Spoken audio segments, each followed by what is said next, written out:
Hello students, मैं हेमंत स्वामी हिंदी की online class में फिर आपके समक्ष उपस्थित हूँ। तो आज हमारा अध्ययन का विषय रहेगा कक्षा 9 की हिंदी पाठ्य पुस्तक क्षितिज भाग प्रथम का अध्याय ललधद के जो वाक हैं उनके प्रश्नोत्तर को देखेंगे, प्रश्नों को हल करेंगे। इससे पूर्व में हम ललधद के जो वाक थे उसकी संपूर्ण व्याख्या का अध्ययन कर चुके हैं, उनकी विवरणात्मक रूप से अध्ययन कर चुके हैं हम। तो अब इनको क्रमांक रूप से प्रश्नों का अध्ययन करते हैं। तो प्रथम प्रश्न है, यहाँ रस्सी किसके लिए प्रयुक्त हुई है और वो कैसी है? रस्सी यहाँ पर मानव के शरीर व श्वास के लिए प्रयुक्त हुई है और यह रस्सी कच्ची तथा नाशवान है, अर्थात यह कब टूट जाए कहा नहीं जा सकता। अर्थात कह सकते हैं कि मानव शरीर नश्वर है, यह कब नष्ट हो जाए और कब सांसें थम जाए इसके बारे में नहीं कहा जा सकता है। इसलिए कवयित्री ने कहा था कि रस्सी कच्चे धागे की खींच रही मैं नाव, कि इस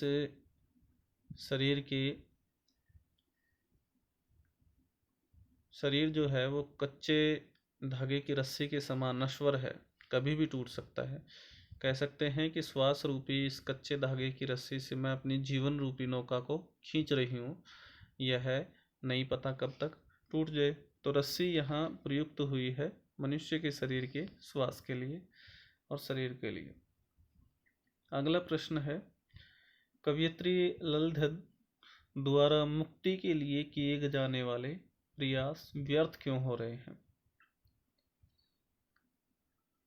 उन्होंने कहा भी था कि सुम सेतु पर खड़ी रही और व्यर्थ हो रहे प्रयास मेरे।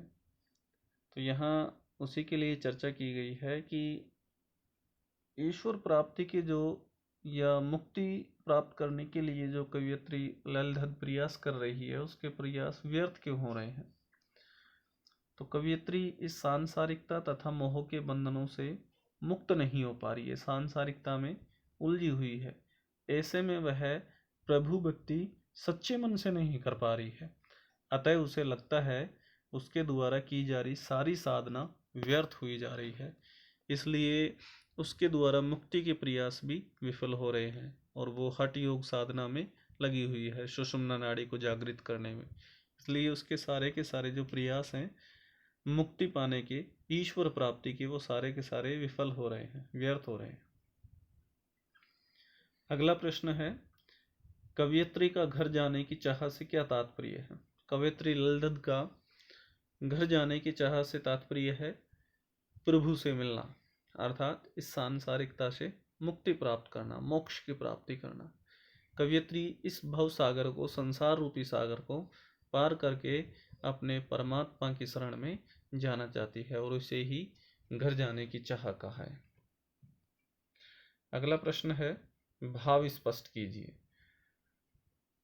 तो जेब टटोली कोढ़ी न पाई, इस पंक्ति का भाव स्पष्ट करना है। कवयित्री कहना चाहती हैं कि इस संसार में आकर वह सांसारिकता में उलझकर रह गई है और जब अंत समय आया और उसने जेब टटोली तो कुछ भी हासिल हुआ, उसको प्राप्त नहीं हुआ।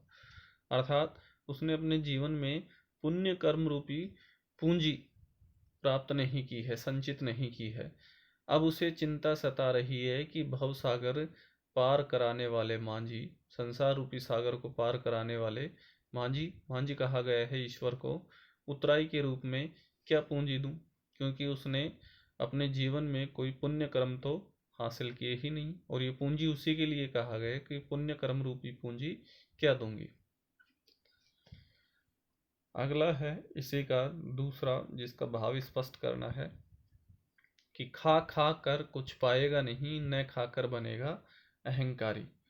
प्रस्तुत पंक्तियों में कवयित्री ललधद ने मनुष्य को ईश्वर प्राप्ति के लिए भोग और त्याग के मध्य का संतुलन बनाने के लिए कहा है।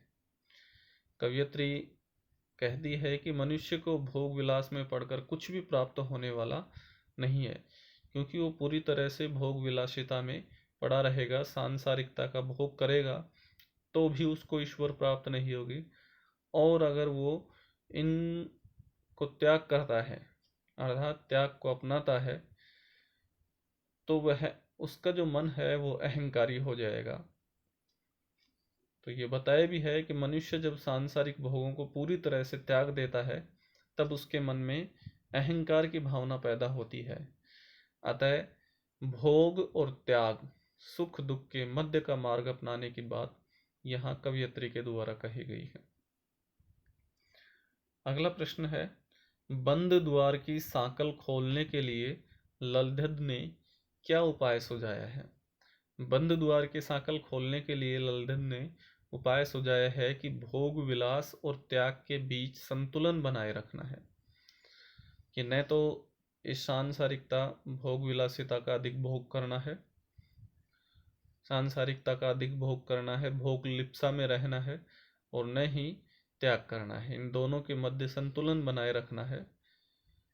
मनुष्य को सांसारिक विषयों में न तो अधिक लिप्त रहना है और न ही उससे पूर्णतः विरक्त होना चाहिए, बल्कि उसके बीच का मार्ग अपनाना चाहिए, जिससे क्या होगा कि ईश्वर प्राप्ति की या मोक्ष प्राप्ति की जो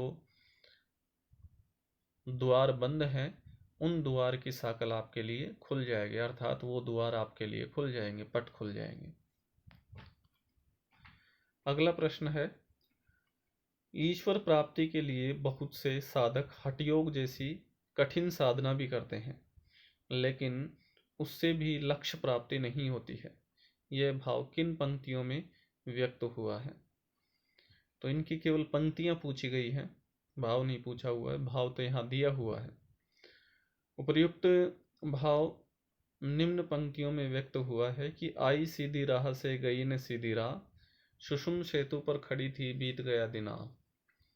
तो यहाँ हठ योग साधना सुषुम्ना नाड़ी को जागृत करने की साधना बताई है कि सुषुम्ना नाड़ी की जो सहायक नाड़ियां होती हैं दो, इड़ा और पिंगला, तो साधना के द्वारा हठ योग साधना के द्वारा इड़ा और पिंगला नाड़ी को जागृत करती हैं, और इड़ा और पिंगला नाड़ी जो है वो सुषुम्ना नाड़ी को जागृत करते हैं। तो जैसे जैसे सुषुम्ना नाड़ी जागृत होती है वैसे वैसे शरीर में अष्टाचक्र जागृत होते हैं पृष्ठभाग में, और अष्टाचक्र जैसे जैसे जागृत होते हैं वैसे वैसे मनुष्य के अंदर शक्ति का संचार होने लगता है।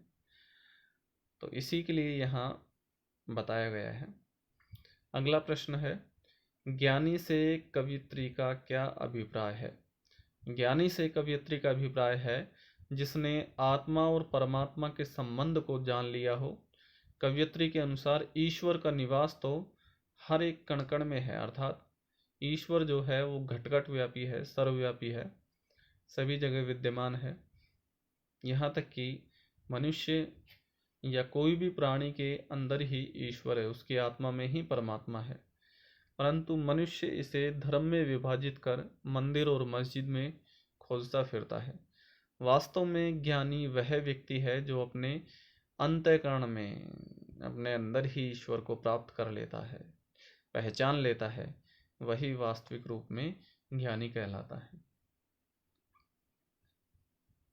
ये बात कबीर ने भी कही है कि आत्म मारी पखाने ही पूजी, उनमें कुछ नहीं जाना, कि जो अपने अंदर की आत्मा को छोड़कर या अपने आप को मारकर पत्थरों की पूजा करते हैं उनको ज्ञान नहीं होता है। वही भावना यहाँ प्रकट हो रही है कि जो अपने अंतःकरण को पहचान लेता है, अपने आत्मा के रहस्य को जान लेता है, वही वास्तविक ज्ञानी होता है।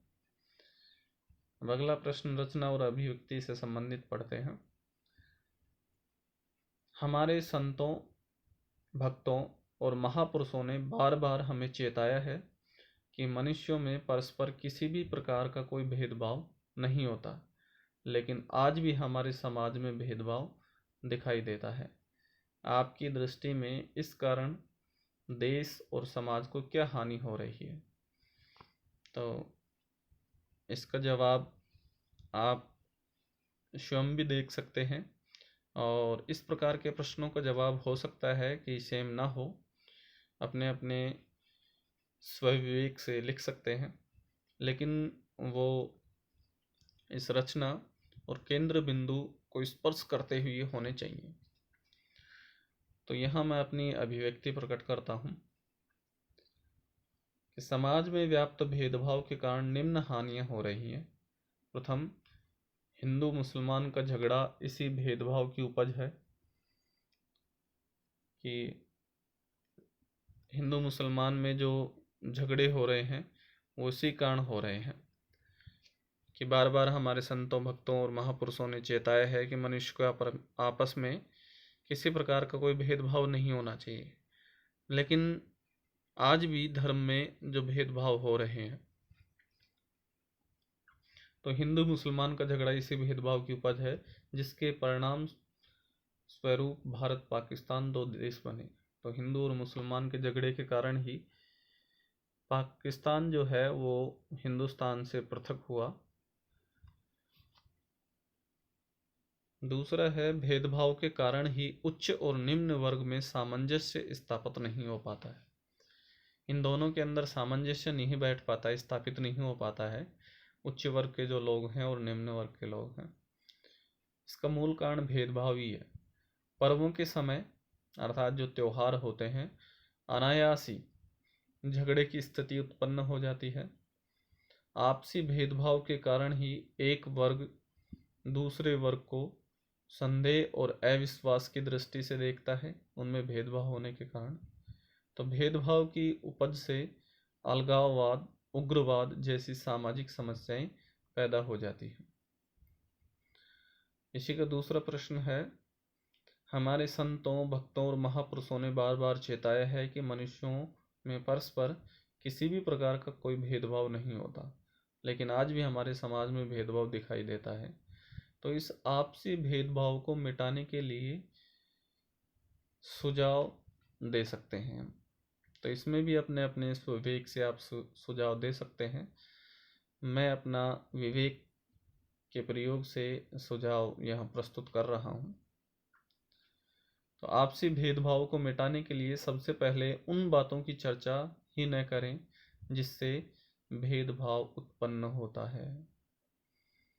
दूसरा है, सरकार अपनी नीतियों के द्वारा आपसी जाति भेदभाव को बढ़ावा न दे।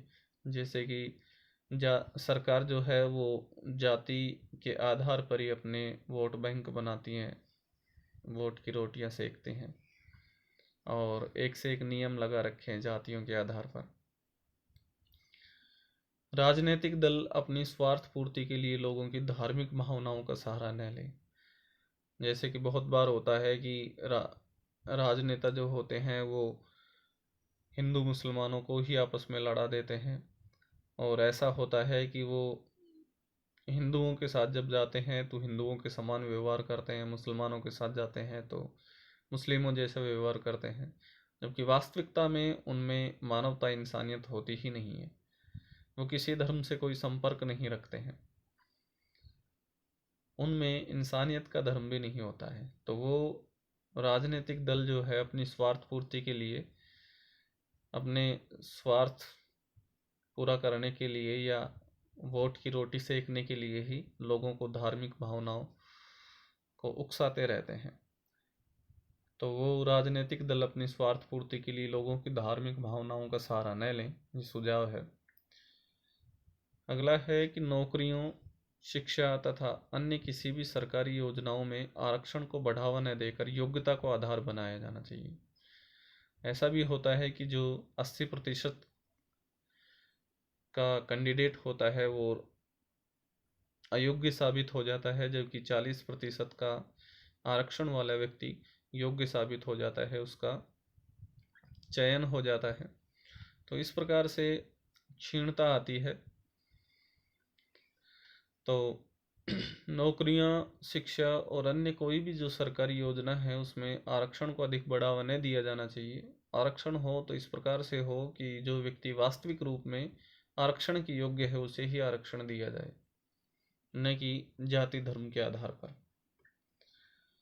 स्कूली पाठ्यक्रम भी एकता समानता पर आधारित होना चाहिए, और स्कूल का जो पाठ्यक्रम है वो भी इस प्रकार से धार्मिक मतभेद उत्पन्न करने वाला या भड़काऊ नहीं होना चाहिए, वो भी एकता और समानता पर आधारित होना चाहिए। तो ये हमारे सभी प्रश्न हल होते हैं। धन्यवाद।